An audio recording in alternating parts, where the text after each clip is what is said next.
How are you, Kate? I'm good. Hey, we're the History Buffoons. That's right. Yeah, I just wanted to say that right away. I felt like we were going to forget otherwise. Oh, dear. We'll remember one of these days. We keep saying that, and we still don't. Well, mark our words. Please don't. Don't hold us to anything. I don't want to be held accountable for remembering what we're supposed to do. So, Merry Christmas to you. Merry Christmas to you. Yeah, we decided to do like a last minute Christmas episode. Yeah, because we figured, well, why not? Because we aren't busy enough. Yeah, that's what that means. That's the thing is we are. Because things going on. Hi, kitty cats. We had a major snowstorm last night, but then, like, in the grand scheme of things, it really wasn't. It was, mainly overnight, which is good for most people, except for people like me who have to wake up at 3 a.m. And I lost out on 4 services last night because of it when it started, yeah, which sucks, but better safe than sorry, I guess. For sure. But by, I don't know, 9:30, 10 o'clock, roads are fine again. Yeah. So, which is nice. That sun is not letting us down. No, sun came out. It was good. It was nice to see that for a change instead of all the gray clouds we've been seeing lately. So, so that's been good. Yeah. Kitty battle. Fight. Frankie and Penny look like they're playing patty cake. It's pretty great, actually, because Frankie's on his hind legs. That is awesome. Oh, God. It's like a really tame version of Rock'em Sock'em Robots. That's right, yeah. Yeah. Oh, it's picking. Hey, oh, Penny. Oh, no, Penny, you got his eye, honey. Was it his eye or his nose? I don't know. Either way, it was his face. It was his face. Penny, that is not nice. Okay, well, there's never a dull moment in my house. Maybe it wasn't. No, I don't think it was his. I think it was his nose, but I'm not sure. That wasn't good. Let's move on. Let's move on to a beer. So I have something. So I don't do sours at all. So this will be interesting. Yep. This is from Revolution Brewing. It's called Freedom of Speech. Session Sour Ale with Peaches. Peaches. Yeah. It is a 4.5 alcohol. And it says lush peach character, refreshing tart finish. Those peaches were literally put in a can. Proudly brewed only, it's underlined only, in Chicago. Only? Yeah. So that's what I'm got. I have a Great Lakes Juicy Vivacious double IPA. I've had their regular Vivacious. That's why I wanted to try this one, because this is newer since my days of selling them. Are you saying vivacious with a B? That's literally what I'm saying, yes. Oh, they're coming up with new words now, huh? I know.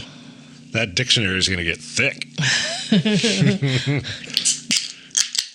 All right. Cheers to you. Cheers. Merry Christmas. Whoo, it's at the back of my throat. Well, that's pretty good. That sour's coming through. Oh, I bet it is. But it's good. I like it. Okay. Christmas episode. Let's do this. I'm not going to ask you a question. Oh, man. I'm going to ask you 1, 2, 3, 4, 5 questions. Oh, dear. I wasn't told I had to study for a test. It actually kind of is. It's a quiz. Oh, Lord. I'm going to ask the question, but I do not want you to respond. Oh. For the listeners, if you want to take the episode to think about the answers, I will say the answers at the end. Okay. Okay, so the first question. So ruminate in your mind. All right. First question. I had to swallow. Got to swallow them peaches. What was the first Christmas carol broadcast from space?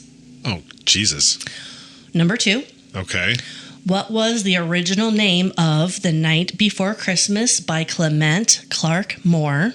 Okay. How many packages does USPS deliver during the holidays? True or false? Jingle Bells was always a Christmas song. And the last one, what's the highest grossing Christmas movie of all time? Okay? Okay. So, y'all ruminate. Okay. Ruminating. So. Hold on while she burps, everybody. This topic kind of stemmed from my mom. She was reading, I think she said she was reading an Oregon Trail book, because we grew up in Nebraska, and it like goes right through there. And she said during Christmas time, she had a question for herself. It was basically like, why did people start celebrating Christmas in their homes as opposed to churches? Okay. And so she did her own research, and so she suggested this topic for me. Okay. So I'm actually kind of going to expand a little bit off that and start with like the history of Christmas kind of a thing. Okay. Not quite the origin. Right. Like we Jesus Christ, like we know. We don't need that, yeah. But more like modern day Christmas. It's Christmas traditions throughout history kind of a thing. Yeah, I guess that's more like what I meant. Okay, so it goes way back, okay? Early Christians and Roman emperors actually tried to squash pagan practices, closing down sacred places and banning rituals and games that honored pagan gods. Yep. But getting everyday people to change their habits was a little rough. No, I won't say anything. So, okay, continue. I don't want to get yelled at again. We tried one thing and I got yelled at for answering. So I'm just going to let you keep going. So there is a thing called Saturnalia. Yeah, Sheldon talks about it. Does he? Yeah. We're talking about Big Bang Theory. Correct. It is absolutely necessary to watch. It is. If you enjoyed humor, which we do. Great show. So, Saturnalia is a super popular pagan festival that's been around for centuries. So, It's a week-long Roman festival, and it's held in mid-December around the winter solstice. Correct. And it's honoring the agricultural god Saturn. Well, duh. No, it's Jupiter. Oh, I thought it was Mars. And it's celebrated since the 5th century BCE. Wow. Is a long time. I mean, that's a long time ago. Yeah. So many of its traditions just ended up kind of getting folded into Christmas. Correct. So Saturnalia involved giving to friends and families gifts like candles and coins and food. Yep. Less formal clothes were worn, games were played, feasts were enjoyed. Pretty much everything I want to do. Play games and feast? Exactly. Okay. And open gifts. Well, that too, yeah. So I don't like things because I have enough of things, but I still like things, you know? I am a product of the times. Okay, moving on. He's looking at me funny. During the Middle Ages, which is about from 500 to 1500, Christmas really took off, and it became the biggest holiday of the year. Mm-hmm. A full 12 days from Christmas Eve to January 5th was celebrated, and things were like generally quiet in like the farmlands, and so that's kind of when they celebrated it. Right. Hence the 12 days of Christmas. Mm-hmm. So everyone, rich and poor, decorated their houses with greenery like holly, ivy, and mistletoe. Yep. So those plants have been special to the Celts for ages, and they thought that they kind of warded off bad luck and brought fertility. Okay. So you'd often see a huge mistletoe wreath hanging up, which is where the whole kissing under the mistletoe thing comes from. And then you'd pluck off a berry with each kiss. Oh, really? Yeah. I didn't know that part of it. Isn't that cute? That's adorable. So it's adorable. What happens when all the berries are gone? No more kissing. Oh, shit. Yep. You gotta wait for New Year's Eve then. I guess so. Okay, so... That was terrible. Well, Christmas centered on celebrating Jesus Christ. Superstar. With church attendance, it was often mandatory to go, and local churches would put on special services, much like what you would see today. Right. There were candlelights and unveiling of ornate altar pieces, and there were choir performances, and they added songs and then dialogues, which are called troping. I've heard of that word. I've not. I've heard of the word. I couldn't have told you what it meant. Yeah. So troping is just like added dialogue in between songs. Sure. So troping eventually led to the tradition of nativity plays, complete with costumes and sometimes even live animals. Well, I mean, yeah, that makes sense. So people gave gifts at Christmas inspired by the wise men's gifts. I was going to say, that's probably because they didn't have CGI back then, right? Probably. Okay. No, yeah. Anyway, sorry. That was random. People gave gifts, yes, inspired by the three wise men. Frankincense and myrrh and some gold. Yeah, that's right. Good job. Yeah. Rich people gave fancy clothes and jewelry, while poor folks were happy with like nicer food, some firewood, simple toys, more like necessities. Yeah, instead of frivolity. Exactly. Sometimes people who worked for lords had to give them extra food, Oh, that's a dick move. while the lords might give their workers clothes or winter supplies. Okay. So then there were gifts on New Year's Day. They called them first gifts. First gifts. And people thought they could tell your luck for the whole year. So another thing was first footing. Okay. And whoever was the first person to visit your house on New Year's Day was going to be what the year would tell you. So essentially, people wanted the first person coming to their house to be a dark-haired, flat-footed man. Apparently, that was super lucky. Really? Yeah. So people would go out and sell and go to each other's houses. And so just the first person who shows up at your door is what your future year is going to look like. That is weird. Super. I mean, a dark-haired, flat-footed man. Flat-footed man. Oh, man. Okay. He got to have arch support issues. No kidding. It's probably from the sandals they used to have to wear. Yeah. So food was a huge deal back then as well. Yeah. Rich people really went all out, serving things like roasted peacock. Must be at a zoo. What? Must be at a zoo. A swan. Ooh. Or even a boar's head. Like, plus salmon, oysters, nom-noms. Nom-noms. For dessert, they had things like nuts, oranges, cakes, fruit custards, figs, dates. Do they have figgy pudding? Yes. Let's just go with yes. Yes. They also drank spiced wine, cider, and ale. Cool. So the big Christmas meal was usually like an early lunch. And then they'd have all sorts of entertainment, music, acrobats, jesters. Acrobats? Yeah. Oh, jeez. Okay. Isn't that cool? I mean, why don't I ever have Christmas acrobats? What the hell? I feel like I've been missing out my whole life. So things could actually get pretty wild at these parties. I would expect, especially with the cider and the ale and all that. So they would actually pay. So the 12th night, the night before, so January 5th, that night, would tend to be like the biggest parties because it's like the end of the 12th night. And they would actually pay watchmen to make sure no one wrecked anything. Oh, really? Yeah. That's funny. So while the wealthy feasted, the poor enjoyed simpler entertainment like cards, dice, carols, music, board games, storytelling. So everything that we do. I mean, hi, I'm poor. How are you?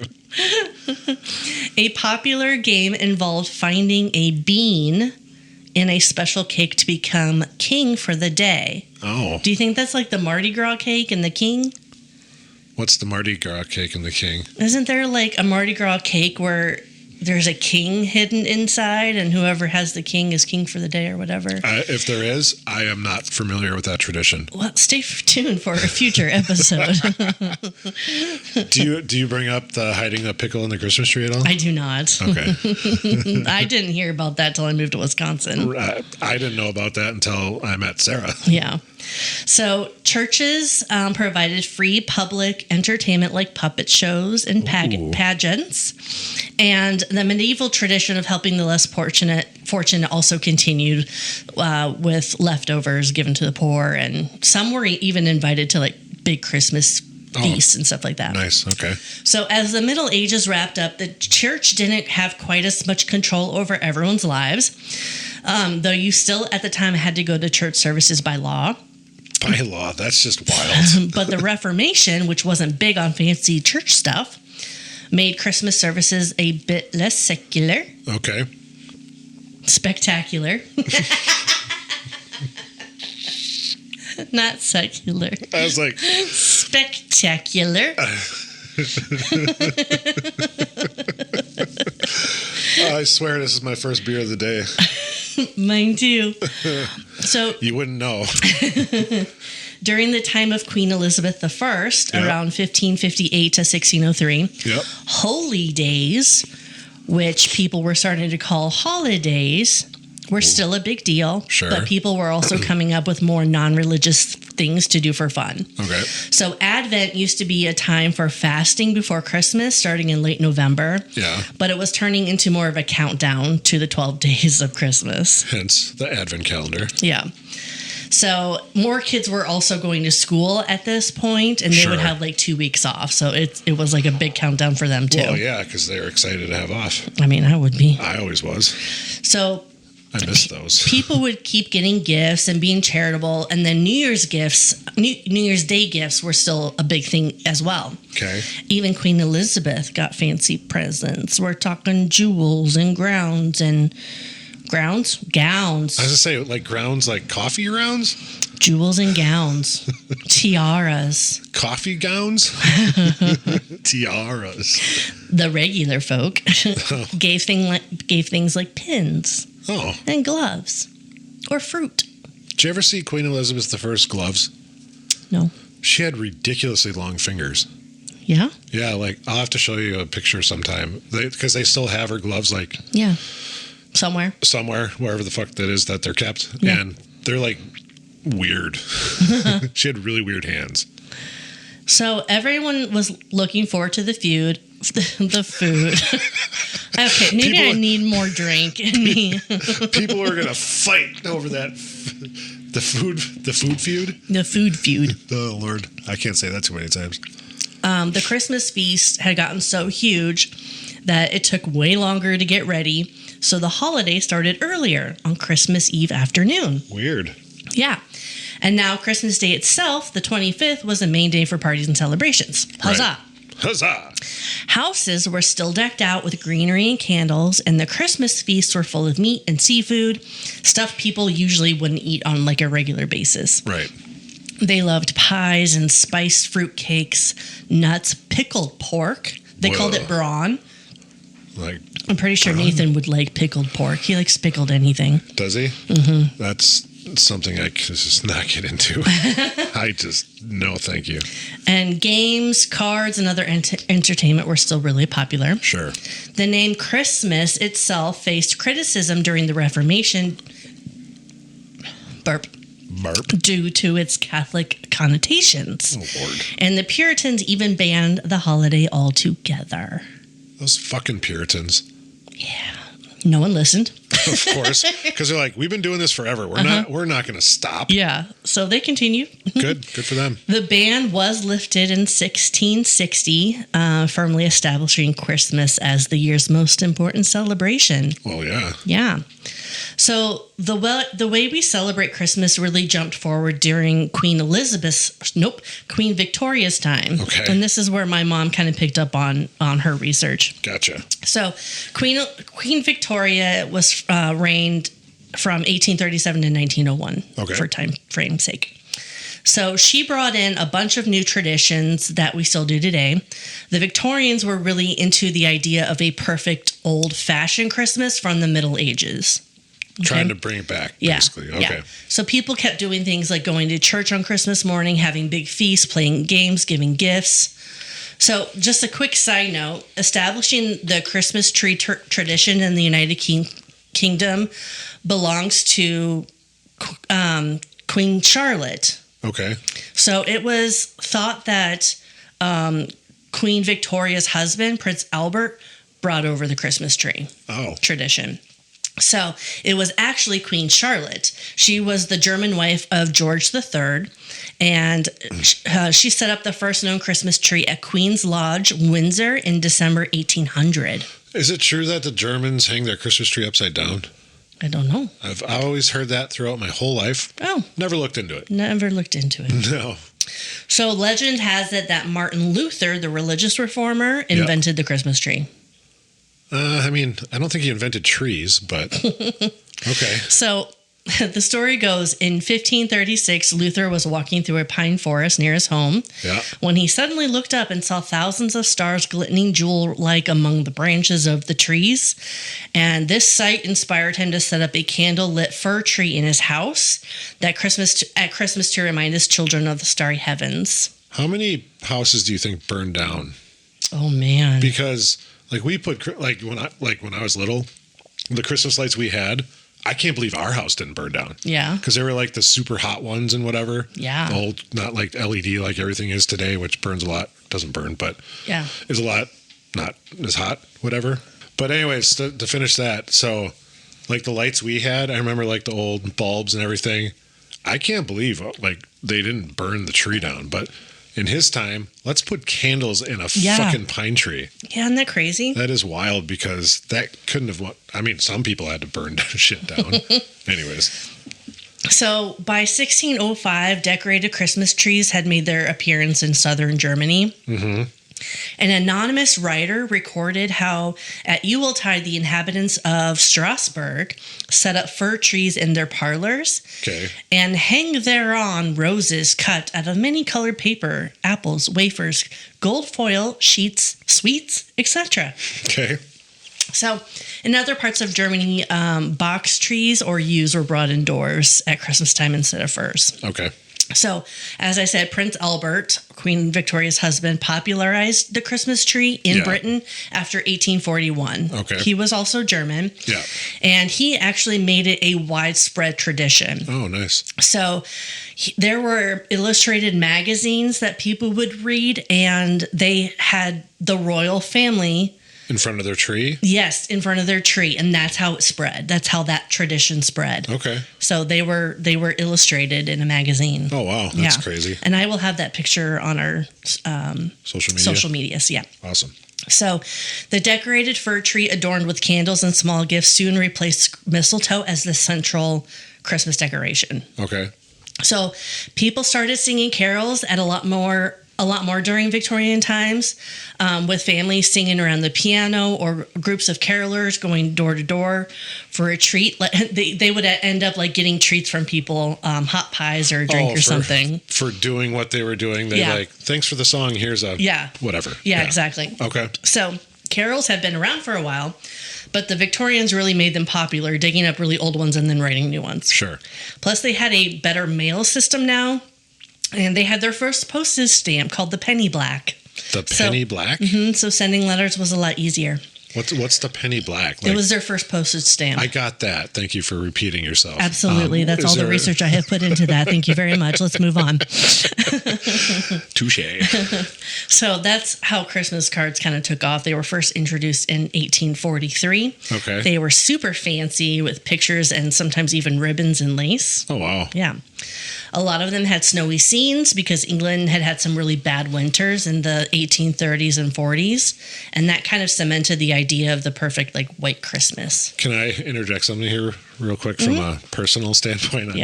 On that. So we have a family friend, and if anyone in my family listens to this, which I don't think they do, which is kind of sad. Thanks, family. But we have a family friend. Love this guy to death. I went to Germany with him. That just gives it away because it's not my brother who's the only other person that went with me. He has some weird theories of life. And one of them was that cardinals migrate south for the winter. And do you know what one of the most popular Christmas card scenes is? Cardinal in winter. A cardinal in a tree with snow on it and everything. Yeah. So we always joke that we should send him one. But anyways. So carol singing also became popular. So families singing at home and carolers visiting houses for treats, right? Yep. So while carols existed before, the Victorians revived the old ones, wrote new ones. I already read all this. Do you know what the first ever carol was? I don't know if I read that. All right, moving along. Yeah. I wasn't sure if that's something that came up when you're looking at it. No, I did not see that. That's all right. So Father Christmas originates from the 4th century St. Nicholas, a gift-giving bishop. A gift-giving bishop? Yes. Okay. The legend of gold delivered via chimney into a sock established the familiar delivery method. Oh. Yeah. So St. Nicholas is celebrated on December 6th in many countries, and this was never a thing for my family. Yeah, you had mentioned that because I told you that we did something for the kids. Yeah, can you explain what St. Nicholas Day is a little bit, or how you celebrated it? Well, the way there was a traditional way of what you got to, because like when I was a kid, my mom and dad would do it for us, and we always got an orange and then some nuts that you actually had to crack and everything. Oh, yeah. And usually some chocolate and whatever that we got. But like the orange is a very traditional thing from, I don't know from when, but basically all we do nowadays, we give them some treats and a little toy or something. And we do that on the night of the 5th. So the morning of the 6th, they get it. Yeah. But that's all we really do. But my mom, because that's how she was raised too, with the traditional, like getting an orange and I think an apple as well, or whatever it was. That was a long time ago, so I don't remember. But yeah, it was just getting like some treats, basically. Yeah. More practical than just like candy, even when I was a kid. But we just give the kids candy now because that's readily available. It is. Yeah. So the way we picture Santa Claus got even clearer thanks to writers and artists. So there was a poem from 1823 called A Visit from St. Nicholas, which was "'Twas the Night Before Christmas." Okay. And that really helped create the idea of Santa as a happy, chubby guy who flies around in a sleigh and comes down chimneys. And then there was an artist named Thomas Nast who drew pictures of Santa in the 1800s. And those drawings really locked in the image, as with a red suit and the whole like North Pole thing. So is it not true that Coca-Cola made him red? So I don't think they made him red, but they Really popularized him? popularized that image. Okay. 100%. They did. Because, I mean, on all their pagging, this time of year, it's all Santa and whatever. Yeah. Okay. Yeah. So as people started having a bit more money, they wanted something special for Christmas dinner. So roast beef was popular in some places, goose as well. A lot of people have ham as well. Yes, exactly. Ham. But turkey, this is when turkey became a big thing. Really? Even Not just families, for Thanksgiving, huh? Yeah, even families who really weren't able to afford them, they even got turkeys. Oh. Yeah. Did Scrooge buy them for him? Their Christmas meal had all sorts of stuff. So they had soup and oysters, lamb, jelly, fruits, nuts, and whatever treats they could manage. Sure. And then for dessert, there was Christmas pudding, but they called it plum pudding. Plum, I've heard of that, yep. And they'd hide a silver coin inside, like how really? they would hide the bean in the cake in the Middle Ages. Okay. So this pudding all decorated with holly, and they actually set it on fire with brandy or rum. Oh, sweet. Yeah, like oppa, like flambeau, yeah. Yeah, and of course they had mince pies, iced Christmas cake, which came from the spice fruit cake that they used to eat in Queen Elizabeth's time. Yep. So Victorian Christmas traditions preserved for future generations by the writers of the period, such as Charles Dickens, who wrote A Christmas Carol in 1843. Yes.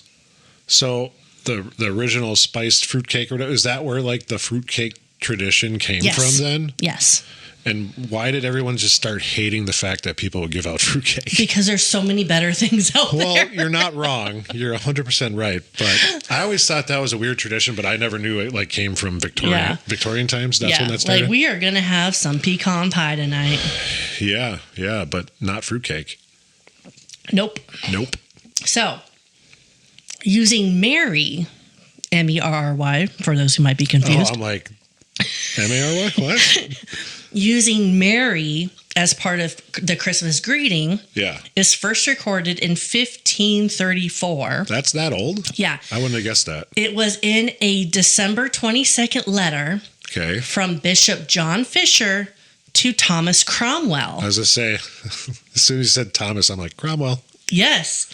So John Fisher closed the letter with, quote, "And this our Lord God send you a Merry Christmas," end quote. Huh. I didn't realize it was that old. Yeah. So Thomas Cromwell was the chief minister to to Henry VIII. There it is. So it is perhaps appropriate to note that Fisher was actually in prison at the time. Oh, he nice. was sent to the Tower of London by King Henry VIII because he opposed the king's marriage to Anne Boleyn and took over the Church of England. Yeah, well, a lot of people oppose that whole ordeal. So, you know. So Charles Dickens played a big role in making Merry Christmas the go-to greeting. Yeah. A Christmas Carol, his book, used the phrase 21 times. Wow. And the catchy Christmas carols of the time also helped cement the phrase in our minds. Additionally, the changing English language led to a decline in the use of Merry as a standalone word, but it remained prevalent in specific phrases such as Merry Christmas. Gotcha. So, worried that Merry Christmas might sound a bit too rowdy because you remember like the 12th night and how crazy they could be. Yeah. The British upper class, including the royals, stuck with Happy Christmas. Like in Harry Potter. But did you notice in the movies? They changed it. They started with Happy Christmas and then I thought that was, I'm like, that's sad. Yeah. Be consistent, God damn it. So this choice stuck around in the UK and might have even helped make Merry Christmas even more popular in America, as because Americans were newly independent and they didn't want to do things the British way. Yeah, that is true. Good point. That's why we have such different spellings of words between the Americans and the Brits. Well, even just the word gray. Grae, Grey? Yeah. Which one's American? I use them both interchangeably because I don't know. Well, because it doesn't matter because it's the same thing. Yeah. But I believe the AY is American and an EY. I think that's right. I always get it mixed up, so it doesn't matter. So now Merry is tied to Christmas as more cheerful and cozy festivities, etc. Yeah, because people don't say have a fucking Christmas. No. No, not so much. Okay. You ready for that quiz? No. I will help. Thank you. With the answers. Well, because I'm not going to get it right. Okay. What was the first Christmas Carol broadcast from space? It is very, very popular. Okay. Can I get a hint? It's noisy. Mariah Carey. Let me give you a time frame. Jingle Bells? That will help. Yes. Okay. You said noisy. She's fucking noisy.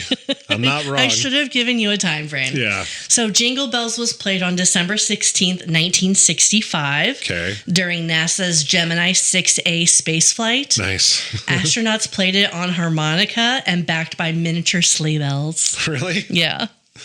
That's wild. Okay. I said this one in the story. Okay. That doesn't mean I remember it. What was the original name of 'Twas the Night Before Christmas by Clement Clarke Moore? I missed it. A Visit from St. Nicholas. Okay. After Moore first wrote the poem, he read it to his children on Christmas Eve, and a friend who was visiting was so impressed that she sent it to the newspaper, who published it in the next year in 1823. Okay. Did she get permission? How many packages does USPS deliver during the holidays? I can tell you how many they don't. Oh boy. I mean, it's got to be like... We're in the billions. Billions? Yeah. 5 billion. 15 Holy balls. billion pieces of mail and about 800 million packages between Thanksgiving and New Year's Day. That is wild. That is... Man, they better get paid well. They don't. Okay, true or false? False. Was that your final answer? Yes. Jingle Bells was always a Christmas song. Correct. False. I knew that one. Jingle Bells was written in the mid-19th century by James Pierpont. Okay. While he experienced a bout of homesickness while living in Savannah, Georgia. So some believe it was originally written for the Thanksgiving program at his father's church. Okay. And although Jingle Bells is now a staple, there's no mention of Christmas or any other holiday in the song. So when did Jingle Bell Rock come out? Some historical accounts report that the tune was first performed for a Thanksgiving service at the church of either Pierpont's father or brother. Okay. But the lyrics might have been too risque for... risque? Yes. Wow, it's funny you listen to that. There's no risque at all in that. But okay. Hold on. Giving the songwriter's rebellious nature, because he was not a family man, and during that time you had to be family, right? Sure. He was off on his own all the time, and apparently that was rebellious. Okay. So Jingle Bells had a little bit of a rebel without a cause attitude. Ooh. The less known verses of the song describe picking up girls, Oh, really? drag racing on snow, and a high-speed crash. Wait, there's more verses to it? Their lyrics, quote, "Go it while you're long," end quote, in the final verse is hardly about a holy or a spirit, holy or a silent night. So did you say when it actually kind of became more Christmassy engaged? Like I did not say a time that. frame? Do you have that or no? Nope, that was not part of my research. Okay. I think we need to rename the podcast. That was not part of my research. So the last one. Yes. What's the highest grossing Christmas movie of all time as of today? White Christmas. False. I know. What else? Well, I mean, it's got to be a classic one, but It is not. Elf. No. It is not a classic one. Silent Night, Deadly Night. What is that? I think it's like a horror movie that came out not that long ago, or last, I don't know, 20 years. It is, in fact, from 2018. 2018. The animated Grinch. That's right. Yes. Okay. As soon as you said, yeah. It overthrew Home Alone, Yep. grossing nearly $513 million. Wow. I haven't even seen that one. I've seen the Jim Carrey one. I've seen the original cartoon.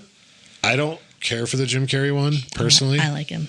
I don't mind it, but I like the original animated one with Boris Karloff narrating and all that. But I know someone who would watch that newer Grinch with you. I think her name is Vesper. Yes. Perfect. Because I think she calls it Ginch. Grinch. Yeah, something like that. I'll watch the Grinch with her. She would love that because she absolutely is in love with that movie right now because obviously the time of the year and whatever. But And there's a puppy in it. well, and she can, I don't know, she recognizes more shit like that now. Yeah. Because a year ago, she was only, a year and 4 months. Now she's over 2. So she absolutely loves it. So, yeah. So that's Christmas through history. Christmas through history. Yeah. Very nice. Yeah. It's just kind of funny how like some traditions came and went and came back and people stuck with some and said, fuck you to others. Like I'm not going to not do that kind of thing. Let's not get a peacock on Christmas Day, please. Unless we go to a zoo. Yeah, that's different. All right, so what do you think of your beer? It was good. It's been a long time since I had the regular vivacious. And I said vivacious, not whatever you were thinking. Vivacious, Yeah. like the actual word? Well, but yeah, it's just a new word. I just hit my microphone. Anyways, no, it was good. Not as juicy as I thought it might be, but I don't know why I thought it would have been more. But no, it was delicious. What'd you think of your peach sour? I enjoyed my freedom of peach. Peach From Revolution Brewery. It's not as sour as I was thinking it was, thankfully, because I like sour, but I don't know if I could have a whole drink of sour. So I totally understand. This was a nice introduction to sours. Well, there you go. Yeah. That's not too bad then. Yeah. And it was put there by a man in a factory downtown. Millions of peaches. Peaches for me. free. Okay. Yep. Okay. Yep. No, this is Christmas. All right. Well, Merry Christmas to everybody. Have a wonderful, wonderful day. Yeah. And enjoy and give your family a hug if you're visiting with them. If you're not, well, then don't. I mean, well, I suppose. All right, buffoons. That's it for today's episode. buckle up because we've got another historical adventure waiting for you next time. Feeling hungry for more buffoonery? Or maybe you have a burning question or a wild historical theory for us to explore. Hit us up on social media. We're History Buffoons Podcast on Reddit, X, Instagram, and Facebook. You can also email us at historybuffoonspodcast@gmail.com. Follow us wherever you get your podcasts and turn those notifications on to stay in the loop. Until next time, stay curious and don't forget to rate and review us. Remember, the buffoonery never stops.